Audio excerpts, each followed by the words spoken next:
In a quiet corner of Yale University's Voynich library sits a book that has defied every attempt at understanding. It's a medieval manuscript, but unlike any other, it's filled with elegant script, but written in a language that no one on Earth can read. This is the story of the Voynich Manuscript, the world's most mysterious book. The book first appeared in the historical record in the early 17th century, in the possession of an alchemist in Prague. Over the centuries, it passed through the hands of emperors, scholars, and collectors, each one captivated and baffled by its secrets.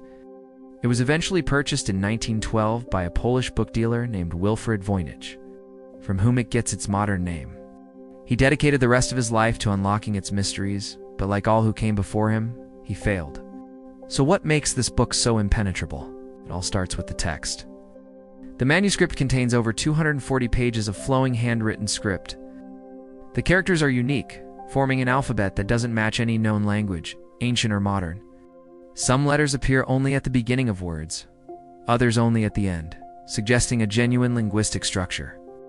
Statistical analysis shows that the text follows patterns seen in real languages, like certain words appearing more frequently than others. It doesn't seem like random gibberish. This has led many to believe it's not a new language, but a code, cipher designed to hide information. During World War I and II, the world's best cryptographers, masters at breaking enemy codes, were brought in to crack the Voynich manuscript. They applied every technique they knew, the same methods that deciphered complex military communications, but the book held firm. It yielded none of its secrets, leading some experts to declare it unbreakable.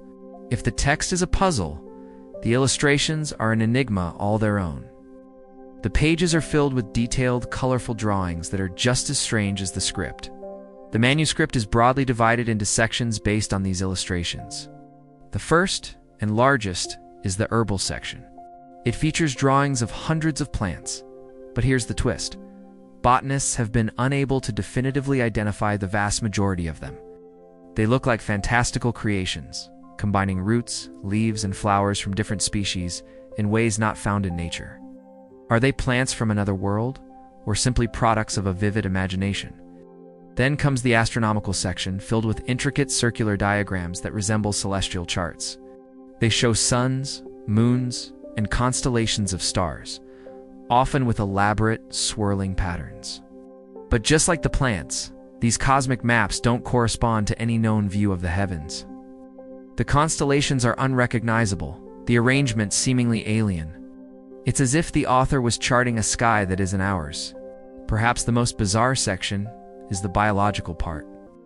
It contains drawings of small, unclothed figures, mostly female, bathing in a series of interconnected pools and tubes. The plumbing is elaborate and strange, looking almost like a network of organic vessels. The scenes are a complete mystery. Is it a manual on health and wellness? Symbolic representation of a creation myth? Or something else entirely? No one has a credible answer. After these sections, there's a collection of what appear to be recipes or remedies. This part is filled with drawings of small containers and jars next to snippets of text. It looks like an apothecary's handbook, but without understanding the script or the bizarre plants shown elsewhere, it's impossible to know what these recipes are for. So, what are the theories? For centuries, the most straightforward explanation was that it was a hoax. Some believe it was created by a clever trickster in the Middle Ages to swindle a wealthy, gullible patron. The idea is that someone just scribbled nonsense and drew strange pictures, knowing it would look profound and mysterious. But creating over 240 pages of consistent, complex nonsense is an incredibly difficult task. The text's internal structure argues against it being a simple fraud. Another popular theory is that it's a lost, natural language.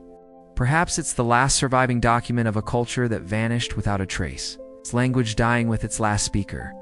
This would explain the consistent linguistic patterns, but it doesn't explain why the plants and stars are completely alien. If it was a real culture on Earth, surely their world would resemble our own. But this leads to a more fringe, but fascinating possibility.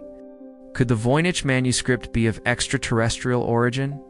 Proponents of this idea suggest the book is a guide or encyclopedia brought to Earth by alien visitors. This would explain everything: the unknown language, the unidentifiable plants, and the strange star charts. It would be a compendium of knowledge from another world. While there is no evidence to support this, The manuscript's sheer weirdness keeps the theory alive in popular imagination. More recently, researchers using artificial intelligence have tried to tackle the problem. AI algorithms have been trained on ancient languages and code breaking, then set loose on the Voynich text. There have been a few glimmers of hope. Some AIs have suggested that the language might be a form of ancient Hebrew, with the letters scrambled according to a complex formula. Others have managed to translate a few words, but the results are often disjointed and make little sense. The machine learning approach has not yet provided a breakthrough. One compelling theory suggests it was the work of a lone, eccentric genius. Perhaps a medieval inventor, artist, or mystic was documenting their own private world, creating a language and a universe entirely of their own making. This would make the book a unique work of art, a window into a single, brilliant mind. It would be a personal document never intended for others to understand. This theory is appealing because it accounts for both the structure and the strangeness. The materials themselves have been analyzed. Radiocarbon dating has placed the creation of the parchment to the early 15th century, between 1404 and 1438.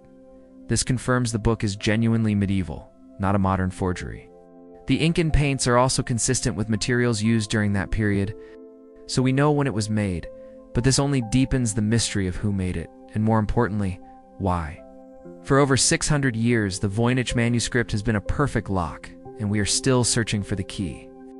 It has humbled the brightest minds in history, from Renaissance alchemists to modern-day supercomputers. Is it a complex code hiding forbidden knowledge? A guide to the botany of a lost world? An alien encyclopedia? Or simply the elaborate diary of a forgotten visionary? The truth remains locked away within its cryptic pages, silent and waiting.